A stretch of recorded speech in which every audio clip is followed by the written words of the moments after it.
Assalamualaikum warahmatullahi wabarakatuh. Waalaikumsalam warahmatullahi wabarakatuh. Alhamdulillah pemirsa yang budiman, kita ketemu kembali di podcast Kantor Kementerian Agama Kabupaten Magetan. Semoga kita senantiasa dilimpahkan rahmat barokah serta ridho dari Gusti Allah Subhanahu wa taala. Amin. Amin ya rabbal alamin. Pemirsa yang budiman, kali ini kita akan berbincang-bincang tentang tema yaitu pemberdayaan perempuan melalui UMKM. Kita tahu bahwa perempuan adalah memiliki peran yang besar dalam pembangunan perekonomian, baik perekonomian di rumah tangga maupun keluarga serta dalam pembangunan. Untuk itu salah satu jalan dalam memperdayakan perempuan ini melalui jalan UMKM, yaitu usaha mikro kecil menengah. Baik pemirsa yang budiman, saat ini kita kedatangan narasumber yang sudah berkompeten dalam bidangnya. Beliau adalah Bapak Ahmad Ihsanuddin SPDI. Beliau penyuluh agama dari KUA Kecamatan Karangrejo. Mari kita sapa narasumber kita kali ini. Assalamualaikum warahmatullahi wabarakatuh, Pak Ahmad. Waalaikumsalam warahmatullahi wabarakatuh. Apa kabarnya hari ini, Pak Ahmad? Alhamdulillah luar biasa, sehat ceria. Allahu Allahu Akbar. Akbar. Alhamdulillah. Hari ini Pak Ahmad, sebelum kita berbincang-bincang tentang tema kita hari ini, mohon untuk perkenalan diri. Monggo silahkan Pak Ahmad. Perkenalkan diri, nama saya Bapak Ahmad Ihsanuddin.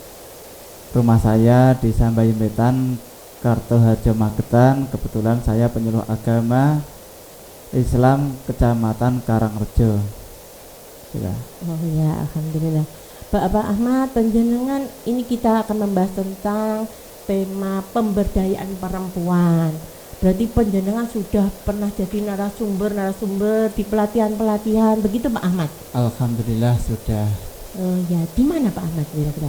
Kebetulan saya sering diundang untuk menjadi narasumber pelatihan yaitu di Ibu PKK, di Majelis Talim, yaitu pelatihan contohnya yaitu pelatihan menjahit, pelatihan daur ulang, pembuatan keset dari kain perca, pengelolaan sampah, manajemen marketing, pengembangan bisnis dan sebagainya. Banyak sekali ya.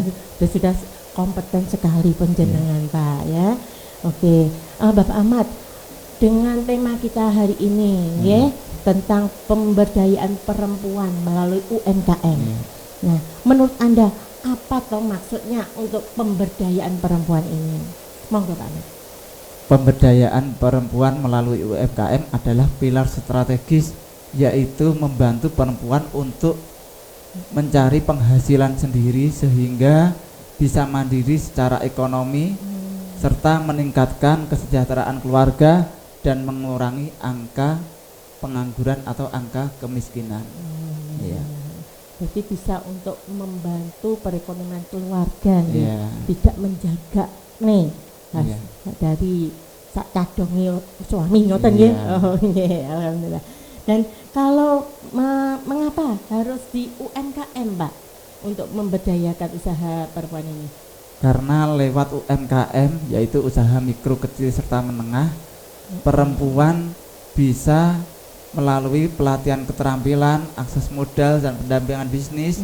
Karena perempuan itu selain menjadi atau ibu-ibu rumah tangga bisa menjadi pilar strategis yaitu pemberdayaan ekonomi umat.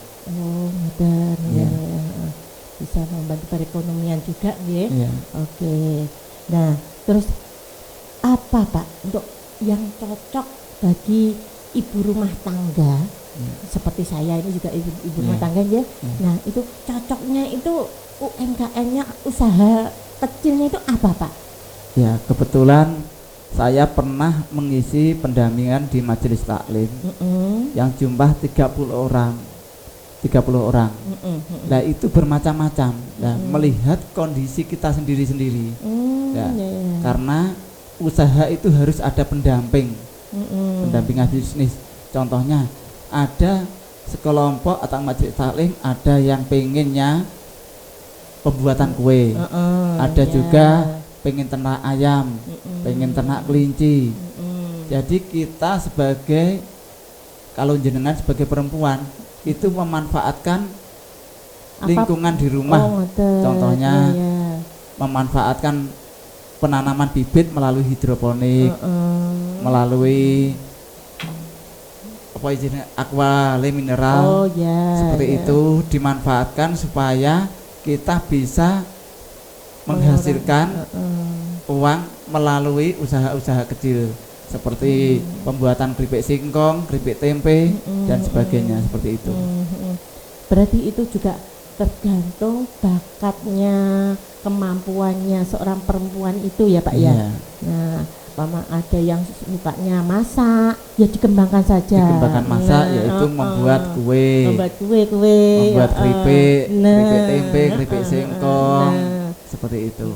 Kayaknya itu kalau punya usaha terus dia itu suka bakatnya itu saya juga enjoy Pak. Nah, jadi kalau ada sesuatu yang ada kekurangannya waktu turun usahanya itu jadi tidak down gitu ya Pak ya. Nah, dan untuk usaha ini pasti ada kendala, ada masalahnya. Itu kira-kira apa saja Pak itu Pak? Biasanya kendala-kendala di masyarakat yaitu memang sekarang yang pertama yaitu biasanya akses permodalan. Yang kedua marketing penjualan atau pemasaran. Yang ketiga yaitu tantangan bisnis karena banyak usaha. Contohnya kalau jenengan usaha keripik pisang, itu persaingan bisnis sangat ketat. Jadi kita harus menjual marketing bisnis itu lewat online juga, lewat offline juga. Oh, penting itu Pak ya. Penting. Karena kan kalau kita sudah bisa membuat sesuatu usaha tapi kok tidak bisa memasarkan, itu juga percuma ya. Itu perlu pendampingan bisnis juga. Terus pendampingannya itu dari siapa Pak kira-kira? Ya, kita bisa mengambil dari pihak-pihak yang sudah senior di grup-grup atau dari dinas UMKM, dinas koperasi dan sebagainya. Itu banyak melakukan pendampingan di desa-desa. Kita bisa koordinasi lewat desa, lewat PKK dan sebagainya. Seperti itu. Terutama di desa saya Pak, sering sekali ada pelatihan untuk ibu-ibu, ibu-ibu PKK, kader, terutama itu ya ada membuat kue-kue, membuat keripik-keripik, terus keterampilan seperti membuat buket, mahar, tapi kok tidak jalan Pak, tidak jalan karena ya kayaknya itu ya kurang pendampingan itu juga. Terus pemasarannya bagaimana? Nah, seperti itu Pak. Nah, untuk itu bagaimana solusinya agar bisa menjalankan usahanya ini Pak? Solusinya itu apa itu? Solusinya kita harus fokus satu produk. Ya, contohnya saya membuat keripik, yaitu keripik pisang. Contohnya ini seperti saya bawa. Ini saya memberi contoh. Kalau ibu-ibu kita bisa memanfaatkan contohnya banyak pisang-pisang di rumah. Pisang-pisang di rumah yang tidak laku terjual karena banyaknya pisang. Terus tidak ada orang yang membutuhkan, kita memanfaatkan pisang tersebut menjadi keripik. Kita dimulai dari nol saja. Contohnya keripik pisang ini kita buat dikemas seperti ini. Kita membuat keripik, setelah itu kita memasarkan. Nah, membuat keripik itu tidak hanya membuat keripik saja. Jadi kita harus menarik perhatian pelanggan. Contohnya dalam seminggu ini kita membuat keripik pisang original.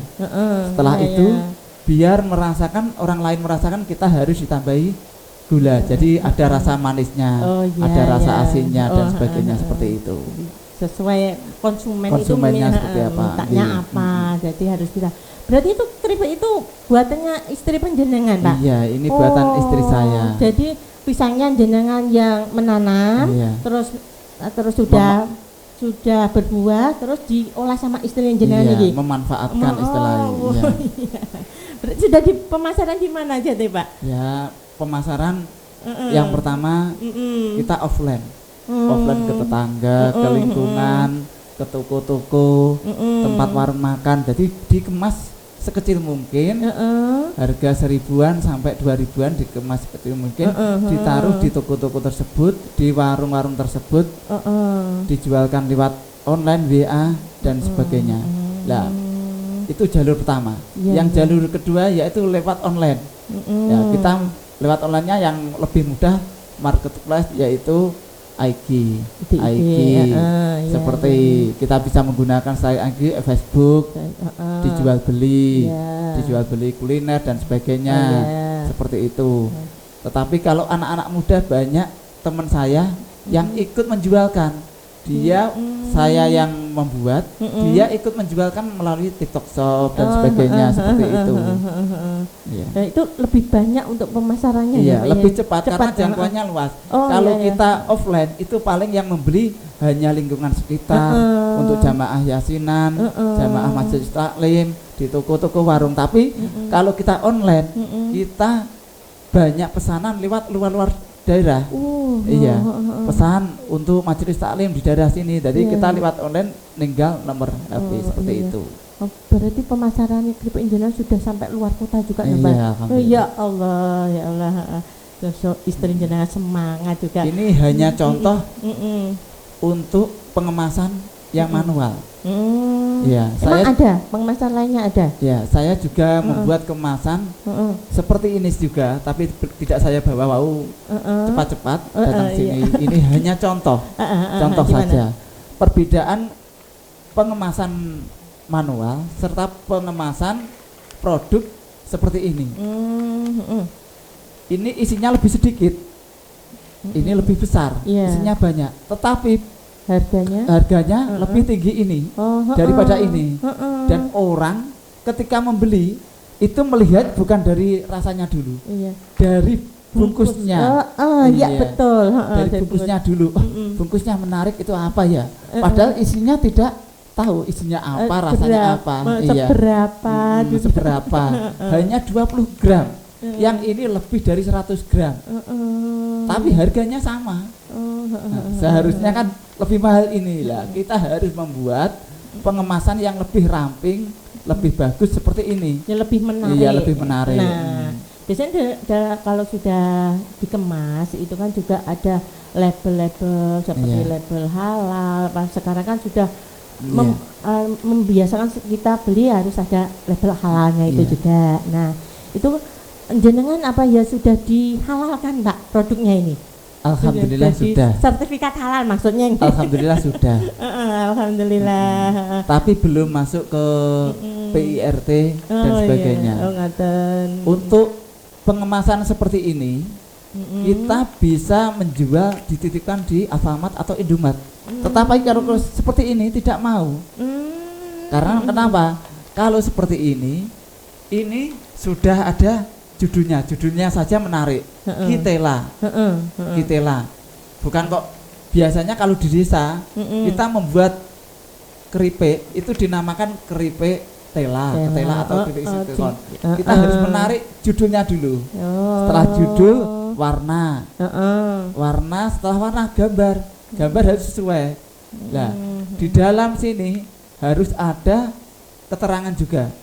Keterangannya rasa apa, rasa balado, rasa manis dan sebagainya, seperti itu.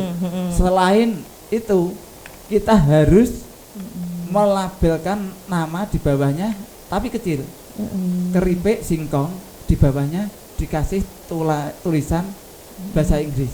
Karena pelanggan kita kemungkinan kalau kita ditaruh di Alfamart atau Indomaret, orang luar bisa membaca. Ini apa ya? Mesti dia punya inisiatif untuk membeli. Terus ya ada tanggal kedaluarsa Iya. juga harus dilampirkan. tulis itu. Nah, setiap orang menjual di Indomaret atau di Alfamart itu harus disertai sertifikat halal yang pertama. Harus ada PIRT. PIRT itu pangan industri rumah tangga. Harus ada logonya, nomor izin usaha, kode produksi, nama produk harus menarik seperti nomor izin edar. Itu harus penting. Terus berat bersih, selain berat bersih ada komposisi dan nilai gizi. Nah, beda kalau manual, yang penting buat terus dijual. Iya. Nah, kalau seperti ini padahal bahannya ringan, iya. Tapi harus ada nilai gizi. Oh, membeli ini nanti sehat enggak? Kandungannya apa? Halal tidak, harus ada kandungannya, nomor gizi, tanggal kadaluarsa, seperti itu. Ya Allah. Dan yang terakhir yaitu ada kode produksi juga, seperti itu. Iya. Terus ya juga harga juga sudah di situ aja, Sudah walaupun ada, cuma kode iya. gitu. Untuk selain usaha seperti masakan keripik, Iya. itu kira-kira usaha apa lagi Pak untuk ibu-ibu rumah tangga gitu Bu? Iya. Tadi untuk produksi, untuk majelis taklim atau jamaah ibu-ibu yang pengen usaha, tadi ada usaha keripik pisang, keripik singkong, keripik tempe, untuk pembuatan roti, roti bolu, roti donat dan sebagainya. Itu ada pelatihan. Kalau kita pengen belajar, kita harus fokus dulu pelatihan satu produk saja. Kalau orang tersebut, aku nggak pengen masak, pengennya ternak, harus usaha ternak. Contohnya ada ternak ayam, ternak unggas, apapun burung, bebek, mentok dan sebagainya. Itu pemasaran lebih cepat, tidak perlu online. Kebutuhan pasar sangat banyak. Kenapa banyak orang di desa itu pengennya jadi peternak? Karena ada sisa-sisa makanan yang tidak terpakai, dikasihkan ke kelinci, ke ayam dan sebagainya itu. Ya kayak kalau ayam ya kecil-kecil dulu, ya sedikit-sedikit dulu. Karena kita UMKM adalah usaha menengah kecil, jadi skala kecil atau skala rumahan. Jadi memanfaatkan belakang rumah dikasih kandang dan sebagainya seperti itu. Ya, insya Allah saya juga kayak itu Pak. Berarti saya termasuk UMKM ya Pak ya. Iya. Walaupun ayam cuma 5 Pak. Nah, terus kan ada sisa saya makan daripada kebuang ya, kebuang terus akhirnya dikasihkan ke ayam. Ngoten niku. Memang ya kayak untuk ayam itu seperti untuk hiburan juga bisa, tapi juga menghasilkan toh. Nah, untuk telur nanti bisa untuk makan laut untuk di rumah. Terus kalau ayamnya bertambah nanti bisa mudah untuk penjualannya. Nggak perlu dikemas ya. Iya, kalau ayam itu seperti kelinci. Nah, kelinci. Tapi kalau kelinci itu kan sudah juga khusus untuk penanganan pemeliharaannya khusus, Pak. Iya, harus ada pembelajaran semuanya, tidak semudah yang dibayangkan, tapi harus mulai dari kecil ya. Harus mulai dari contoh ternak kelinci atau ayam ya harus ada laki ada perempuan seperti itu biar menjadi banyak seperti itu. Iya. Insya Allah di rumah saya cuma ayam dan kelinci itu, tapi kelinci cuma 2 Pak.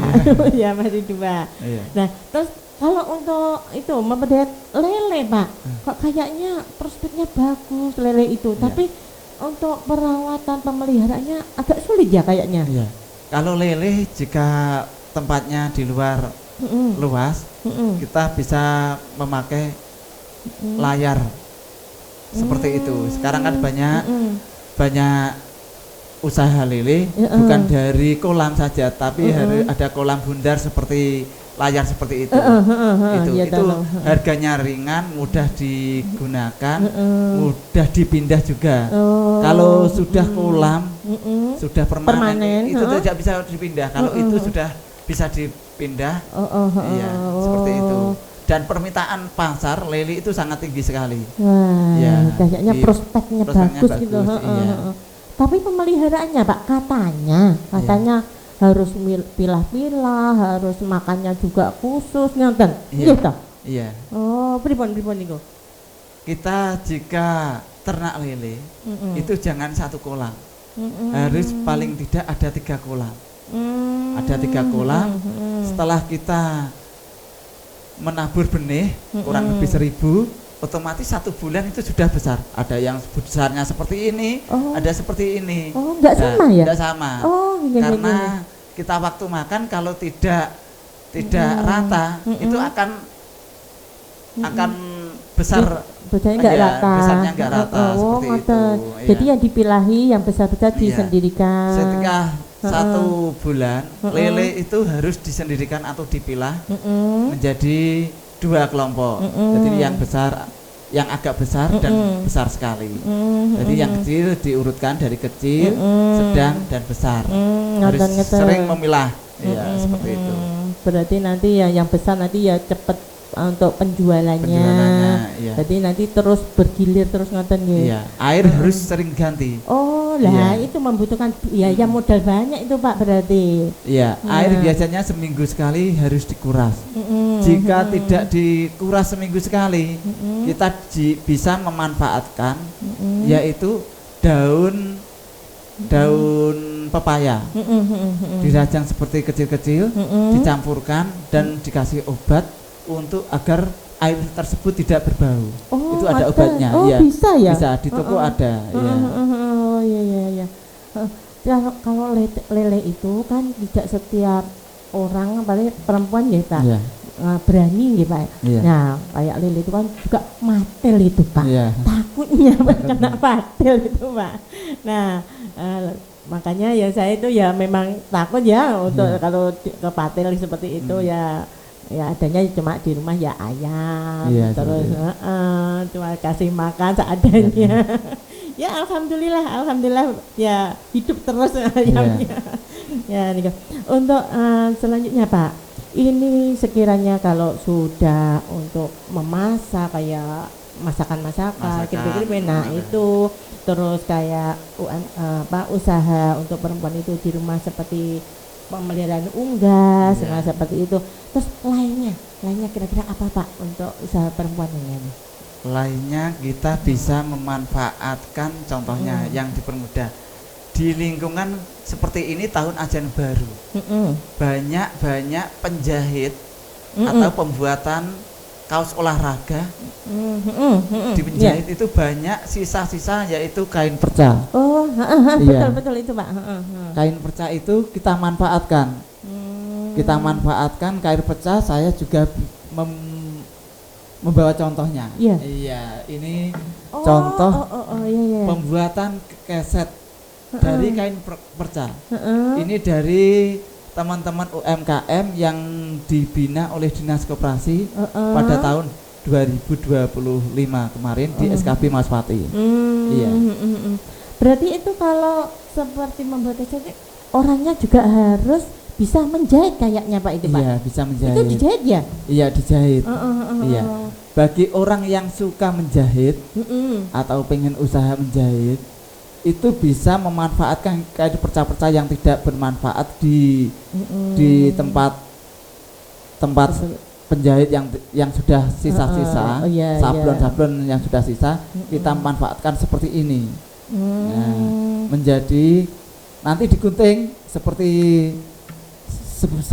sebesar seperti ini sama ya 3 cm. Ya 3 cm. Nanti setelah digunting panjang, nanti kita tinggal menjahit. Menjahitnya tangannya seperti ini, sambil nekuk sambil jalan, sambil nekuk sambil jalan. Ditata panjang dulu.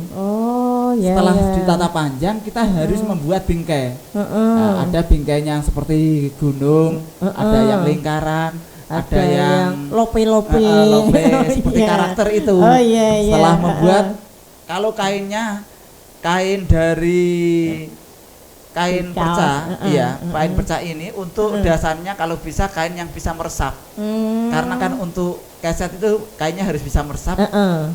Yang sebelah bawah itu kain bekas, kain murah seperti ini ya. Nanti setelah dibuat pola, baru kita tempelkan sambil menjahit melingkar seperti ini. Jadi melingkar. Nah nanti setelah melingkar, oh kainnya habis, kain yang merah habis, berarti yang putih. Jadi nggak harus merah saja, harus diberi seni. Ada hijau, ada merah, ada kuning. Kombinasinya gitu ya. Memanfaatkan kainnya kita seperti apa. Oh ngoten. Berarti ini nggak perlu buat pola-pola juga, kan ini kan tergantung dari apa yang pertama dasarnya tadi. Dasarnya tadi. Bentuknya mintanya apa. Kalau pengen karakter ya dibentuk karakter seperti itu. Hello Kitty, Mickey Mouse dan sebagainya. Oh, bisa ya? Oh bisa. Oh iya. Berarti pesen juga bisa ya Pak ya? Alhamdulillah insya Allah bisa. Oh ya Allah. Usaha jenengan ya Allah sudah ada keripik, membuat keripik, membuat keset, ya Allah banyak lupa ya. Nah itu lainnya Pak, lainnya apa lagi Pak? Ya kebetulan saya di rumah itu juga membuka lapangan kerja bagi perempuan, ibu-ibu. Sebelum saya jadi penyuluh, saya memang manajemen bisnis dulu sekolahnya. Luar biasa, luar biasa. Banyak mengikuti pelatihan seperti manajemen modal, pemasaran digital, marketing penjualan dan sebagainya. Lah di rumah yang banyak mengurangi angka pengangguran, yang sangat banyak, yaitu di rumah saya mengelola daur ulang atau barang-barang rosok atau barang-barang bekas di rumah. Contohnya apa itu? Contohnya kita memanfaatkan, contohnya ada ban bekas mobil, ban bekas mobil atau motor, itu kita bisa memanfaatkan untuk dibuat kursi. Setelah kursi juga bisa dibuat untuk tempat sampah, pot bunga, serta ayunan. Bisa ya? Bisa. Perempuan bisa? Kalau perempuannya untuk laki-laki saja. Kalau gitu. Perempuan untuk anak-anak muda saya mengajarinya lewat marketing bisnis. Untuk pemasarannya. Kalau laki-laki bisa karena untuk membalikkan ban untuk dibentuk tempat sampah dan sebagainya itu agak rumit seperti itu. Membutuhkan tenaga. Biasanya kalau ibu-ibu cuma saya suruh ngecat saja. Bisa ya. Lah ngecatnya harus menarik seperti contoh tempat sampah. Itu bukan ngecat polos merah saja tidak. Seperti di taman-taman kota. Itu di Magetan itu alhamdulillah sebagian mengambil dari usaha saya. Saya sudah pernah lihat Pak. Di sekolahan-sekolahan, di kampus, di SD atau SMP. Terawat loh itu. Di RT itu banyak orang yang memesan tempat sampah atau ayunan. Kalau ayunan saya titipkan di tempat pasar-pasar. Itu saya titipkan. Kalau tempat sampah itu langsung ke produksi tempat saya. Seperti itu. Ya Allah luar biasa Pak. Terus ini Pak, kalau semua usaha, apalagi seorang perempuan yang sudah berumah tangga, nah ini pasti ada kendala-kendalanya Pak. Nah itu bagaimana untuk diantaranya kendalanya itu diantaranya untuk rumah tangga kita sebagai seorang istri sudah kerja membersihkan rumah itu kan membutuhkan waktu. Nah terus bagaimana untuk menyikapi segala kendala-kendala dari rumah tangga ini bagaimana Pak? Kalau kendala insya Allah contohnya kita membuat keripik atau pembuatan keset ini. Kita harus fokus satu usaha atau dua usaha dulu. Yang kedua kita harus memanfaatkan waktu, pintar-pintar memanfaatkan waktu karena perempuan itu selain mengurus suami juga mengurus anak. Suaminya perlu diurus. Karena yang paling utama tulang punggung keluarga itu adalah laki-laki. Perempuan itu hanya membantu. Betul. Perempuan hanya membantu. Terus mencari modal untuk usaha tersebut. Kita harus fokus. Yang pertama fokus. Setelah fokus kita harus menyisihkan manajemen keuangan harus penting gitu. Jadi seumpama kita modal 500.000. 500.000 contohnya kita buat keripik itu jadi berapa bungkus?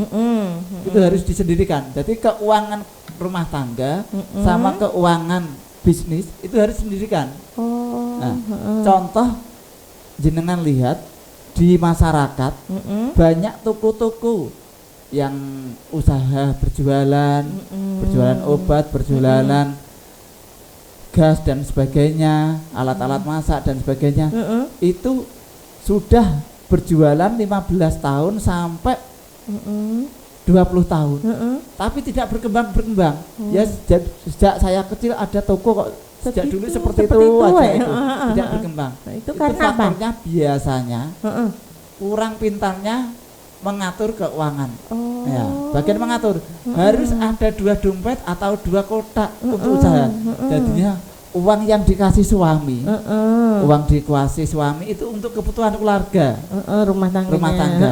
Nah, jika perempuan itu pengen mengembangkan usaha, contohnya ada jual keripik, itu modal 500.000, itu dijual seumpama 1 bulan, omset saya dari 500 kok bertambah 800 atau 1 juta, 1 juta gimana? 1 juta itu modalnya 500, modalnya maksudnya modal itu tidak hanya keripik saja, jadi pokok ada modal usahanya, contohnya bahan dasar keripiknya, alat dan sebagainya.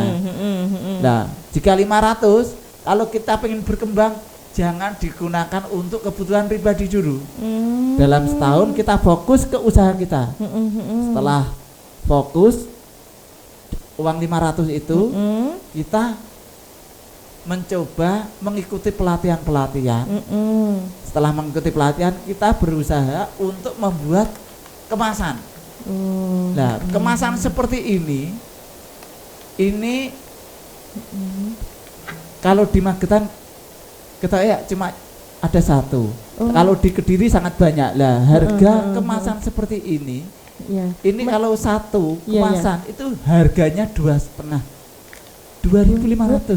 1 bungkus itu? 1 bungkus. 1 plastik gitu? Iya. Itu jika pesennya 1. Nah, jika pesennya 1.000, harga itu mencapai 700 sampai 600 rupiah. Nah, ketika barang ini dikemas seperti ini, maunya harganya 1.000 menjadi 2.000. Iya, karena dari kalau kemasannya 700, berarti kita untung lagi di 300. Ya, seperti itu. Kita kembangkan usaha. Setelah kembang usaha seperti pengemasan, jangan kemasan saja. Seperti keripik ini, kita membuat biasanya lewat manual, seperti pakai alat itu atau pakai pisau. Nah, kalau seperti sudah pabrik ini, kita harus menabung untuk membeli alat seperti alat mesin itu. Jadi pres-presannya itu, potongannya itu lebih tipis, lebih kecil. Nah, itu menghemat keripik pisang tersebut. Jadi seperti ini bisa menjadi 2 kali lipat karena dipotong secara tipis-tipis. Seperti itu. Nah, ya, Pak Rahmat, mungkin ya untuk segala usaha untuk perempuan itu ternyata banyak sekali ya. Nah, terus tinggal nanti untuk perkembangan, untuk bakatnya seorang perempuannya itu apa, itu tinggal kepribadiannya masing-masing. Nah, harus ada pendampingan bisnis juga, pendampingan marketing, penjualan seperti TikTok, Instagram dan sebagainya. Harus sering mengikuti pelatihan. Terutama kita ikut gabung di dinas, banyak grup WA atau WhatsApp yang itu grupnya jual beli makanan atau pelatihan bisnis. Nanti kalau kita sudah masuk grup, kita setiap sebulan sekali kadang sama dinas koperasi itu diundang untuk mengikuti pelatihan tersebut. Iya. Seperti itu bisa untuk pengembangannya juga bisa terarah ngoten nggih, bisa berkembang, bisa menyasar khususnya para ibu-ibu. dan ibu-ibu ini bisa membantu ekonominya keluarga. Jadi nggak jaga nih uang dari suami saja. Iya. Iya. Mengurangi angka kemiskinan juga. Nah, kalau sudah besar kita repot ngurusi anak. Kita hanya mengatur seperti saya itu di kantor walaupun di kantor. Iya. Tapi usaha di rumah tetap jalan. Nah, saya tinggal memandu saja. Seperti contoh, saya di rumah memanfaatkan rosok-rosok bekas. Jadi di lingkungan desa itu banyak plastik, banyak besi-besi, botol bekas yang tidak terpakai. Banyak itu saya suruh pekerja saya untuk mengambil. Jadi jika ada orang yang WA, Pak, saya mau jual rosok. Kita jual rosok, nampungnya itu cuma 1.000. Kita belinya itu sampai 500 sampai 1.000 per kilo. Per kilonya. Ya. Tapi kalau kita menjual ke tengkulak yang agak besar, buah-buah besar rosok itu, kita bisa menjual per kilonya 2.000 sampai 2,5. Nah, kita harus pintar-pintar memilah. Lah, kalau biasanya dimanfaatkan oleh bank sampah, pengelolaan bank sampah, karena sudah barang-barang bekas yang tidak laku, setelah dijual ke bos besar, harga maunya kita kulak Rp1.000 menjadi 2.000. Ada contoh botol atau aquali mineral, itu belinya rosok cuma 1.000, tapi kita bisa menjual 3.000 di tempat-tempat orang yang pengen usaha. Contohnya banyak ibu-ibu juga pengen usaha menanam hidroponik. Ada di tempat paralon seperti itu. Ada polibekan. Ada yaitu galon bekas itu. Galon sekarang kan banyak yang nggak dipakai gitu kan. Seperti itu. Nah, berarti ini kalau usaha seperti itu, Pak, dulu apakah di zaman Rasul itu juga mendukung untuk perempuannya ini untuk berusaha, apa boleh berkarya gitu, Pak? Ada. Iya, ini juga ada hadisnya, yaitu hadisnya khairukum li ahlihi wa ana khairukum li ahli. Apa itu, Pak? Yaitu artinya sebaik-baik kalian adalah yang paling baik pada keluarganya, dan aku paling baik pada keluargaku. Maksudnya Pak apa, Pak? Maksudnya sebaik-baik orang itu yang bermanfaat bagi orang lain. Contohnya kita mau usaha ini, usaha ini kalau sudah berkembang, kita manfaatkan tetangga-tetangga kita. Jadi kita bisa membantu memberikan peluang kerja bagi tetangganya, anak muda dan sebagainya, seperti itu. Ya, semoga saja manfaat ya, Pak ya. Dan juga ini untuk pemirsa kita, semoga bisa memanfaatkan apa bakat hobi kita, bisa membuat usaha mikro, kecil sampai menengah. Nah, ini bisa membantu dalam perekonomian keluarga, dan bisa keluarga ini bisa kuat, dan seorang perempuan bisa menjadi perempuan yang mandiri, kreatif, dan bisa berusaha. Nah, itu sekiranya kali ini kita podcastnya sekian dulu, dan mohon pesan-pesan dari Pak Ahmad apa, monggo untuk pesan-pesannya. Kita kalau berusaha harus fokus, harus ada rancangan. Setelah rancangan ada konsep usaha. Usaha saya seperti ini, harus fokus. Titik usaha tersebut satu saja dulu, setelah satu dikembangkan konsep usahanya gimana, keunggulan produk saya itu gimana. Jadi pemasaran harus banyak. Jadi keunggulan kan sekarang tantangannya banyak di pasar yang menjual keripik singkong, tapi bermacam-macam orang kan bisa membuat keripik singkong. Kita harus mengambil alih keunggulan dari produk kita itu apa, untuk pengelolaan administrasi gimana. Itu penting, seperti itu. Untuk kata-kata hari ini, yaitu sebaik-baik kalian adalah orang yang bermanfaat bagi keluarga dan orang lain. Tetap semangat untuk berusaha, dan memberikan peluang kerja bagi rekan-rekan kerja kita dan selalu berbagi ilmu. Ya, insya Allah Pak. Semoga ilmu semuanya ini bisa bermanfaat dan juga pemirsa juga bisa menggali potensi dari diri kita masing-masing. Dan kiranya dari podcast kali ini cukup sekian. Mohon maaf bila ada kekurangan. Billahi taufik wal hidayah. Wassalamualaikum warahmatullahi wabarakatuh.